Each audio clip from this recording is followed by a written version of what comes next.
You found it. Your home for the best content on your favorite team, the Fighting Tigers of LSU. Do us a favor. Subscribe to the channel. Leave your comments below. And be sure to smash that like button.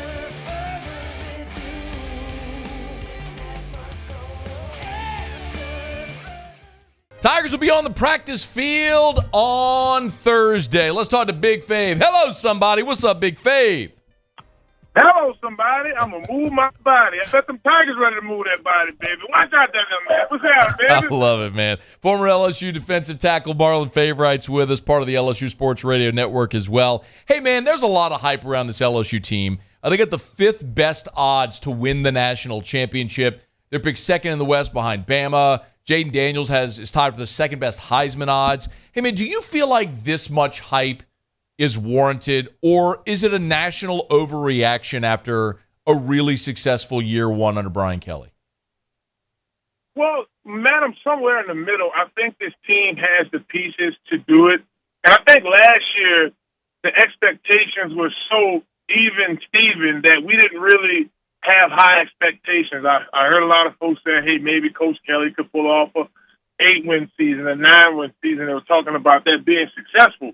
But to see how they were able to utilize the transfer portal, the way we saw Coach Mulkey do it, the way we seen Coach Johnson do it, and bringing the key pieces, the Jaden Daniels of the world, guys to really shake this team and put us in a position to be good. So that's why I'm somewhere in the middle. I think it is warranted. The team earned it. You beat Alabama at home. You then win the SEC West. You lose to Georgia, but it's a young team. It's missing some key pieces, and I do think that not only will we wreak havoc in the SEC, but I think we can make some noise national. You know what, Big Fave, your case is a really interesting one, man, because you played in not that long ago, but it's a completely different era when in this terms. I'm not trying to age you, man, but I'm just putting some context here. I mean, you were one of the top defensive tackle prospects in the country, right? I mean, I don't have it in front of me, but I mean, you were ranked one of the top deep defensive tackles in the country, and you redshirted in 2004, and you stayed 5 years. Nobody does that anymore. Nobody. So it's weird now because of the COVID year. There is some more veteran players. How much different were you mentally, physically, from freshman 2004 Big Fave to fifth-year senior coming off a national championship in 2008 Big Fave? Oh, at that time, I'm professional. I mean, at that point, you go through a year with Coach Saban. You're around guys like Jimbo Fisher, Coach Bo Pelini. The first stint, I heard what you said about the second stint. Hello, somebody. It was tough.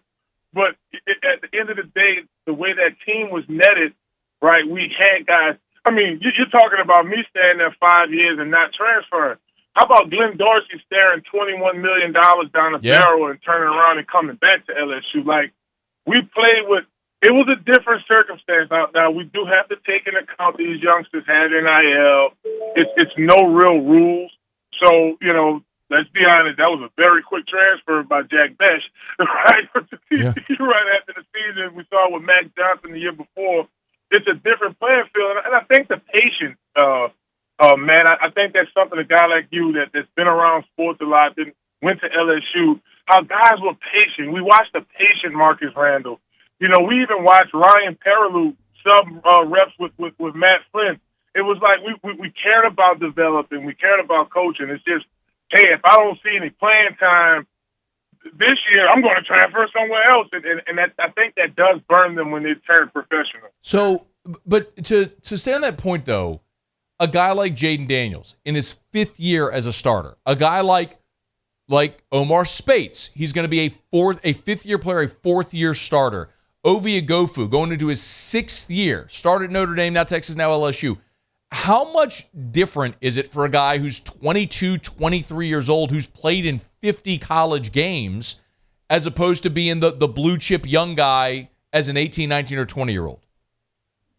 Man, you make a good point. And I spoke with Ovi when he first got down here. Those names you dropped, 21, 22. Hey, let's go to one of the greatest to put on a uniform, Joe Burrow. These guys were finished with school. They went through, like Joe Burrow, legit. Jaden Daniels, too, legit. competed. Even played. In Jaden's case, he played, but he wanted better. You put it in 3 or 4 years, it's a different conversation because now you're talking need, opportunity. This is a mini NFL to say the least. But I mean, Matt, you make a good point. Like when it's a guy like that, when you're trying to better your situation, when you may be in a rotational battle going into your 4th year, and you see an opportunity where if you go here, you can make a better professional decision. That's different. But what I'm talking about, these freshmen signing 1 year, and then the next year they're in a portal, and you're not really that piece, the competitiveness of NCAA football, I think is being touched a bit because of guys ready to jump to the portal. Marlon Favorite's with us on Twitter at BigFave504. LSU opens up fall camp in 2 days. What's the first day of fall camp like, man? Hot. I mean, I remember we used to shave our heads bald. We used to, man, I gotta find that picture for you. We used to do challenges like we all shave our heads bald. It's hot. It's exhausting. You're getting back into the rhythm. It's exciting at the same time. I do miss it. You miss going back. Coach Moffitt yelling at you, "Big Steve, you better make that weight. I'll make you." Good memories, man. I miss it, and I look forward to these guys having a healthy, strong, and good season. But I miss training camp, bro. Good old days. Man, what is it like right now for the team after going through the summer, right, of all the workouts? How are they feeling? What's the team feeling like right now that June's over, man? July's over. The workouts are done. It's time to go play football. These guys are ready for action. It's so many mixed feelings. Matt, you have guys going out there competing for playing time. I mean, you're anticipating going look at the projected roster to see what position groups you're starting and what you're not. You're just getting mentally prepared. You're cutting off the outside world. What we used to really love when the regular student body start moving on campus, it's like, oh yeah, football season really here now because it's just us on campus for the most part, and you're just locked in. Matt, you're waking up, you're going through the routine. It's breakfast, get tape for practice, go sit in meetings, long practice, especially with Coach Miles. Boy, Coach Miles to have us out there all day long. I know that. There's more meetings, and you're preparing, but once you feel yourself getting in better shape too, like week 2, week 3 of training camp, you feel yourself like you're ready, and you just anticipate that first big game. It feels like, especially the year Katrina hit, it felt like a long training camp, but once it's over, you're in like Flint. Yeah. You don't even know this, man. You say you're in like Flint. Well, Coach Jake Flint was just on the screen right there as you said that. So you're right. You're right on it, man. A couple more for you. Big Fave is with us. As LSU's getting ready for the start of fall camp on Thursday. What for you is a position battle or a position group that you're maybe most interested in seeing how it plays out in fall camp? Well, of course, just being a former defensive tackle, I'm excited for a guy like Savion Jones solidifying himself as that DN. You have a Mason Smith back, right? You lose your Quaylen Roy, but you get arguably one of our most dominant interior linemen back. But you talk about battle, I mean, I have to look at the running back position, right? You have Logan Diggs. I mean, technically John Emery. I mean, Goodwin. You have Josh Williams, who went to LSU Media Day. So you look at stuff like that, like who went to Media Day? Oh, that's the starter. You kind of think in your mind. So the running back position is what I'm looking at. Who's going to rise to the crop and be that guy? I want to ask you about defensive tackle since you mentioned it. You mentioned, well, even just the whole defensive line. You mentioned you got to talk to Ovie Ogofu when he got to campus, but man, they brought in 3 interior players as well, with Jordan Jefferson, Jalen Lee, and Paris Shand. Braden Swinson. What's your thought on the depth and the talent, the blend of transfers and guys that they've grown here, homegrown players on that defensive front? I think Coach Kelly's doing an excellent job and his staff of combing through best available interior D linemen in college football. I mean, you have guys come through and visit. Some you may sign and some you don't. The Jordan Jefferson transfer portal. You look at Jalen Lee. And hey, incidentally speaking, you made a good point earlier. Look at the age of these guys. I mean, some of these guys are juniors, they're seniors. So you have a mature group of interior guys that come in with the players. We have a healthy Mason Smith. You have big my boy named Tank, Jacobian Guillory. Jacobian Guillory, Big Tank. He's coming back, a guy who had experience last year. So what I'm looking for out of this, it's a 4-man front look with a hybrid, a jack on the edge. I'm looking for this team to get after the quarterback. The big move, Harold Perkins is now your middle linebacker. Yeah. We're used to him kind of moving around. How is that going to fit with this defense? So it's some things that I'm looking forward to. Hey, man, last thing for you. I always appreciate your time, but, I want to take you back to 2007. And look, when you were here, there was always gigantic expectations.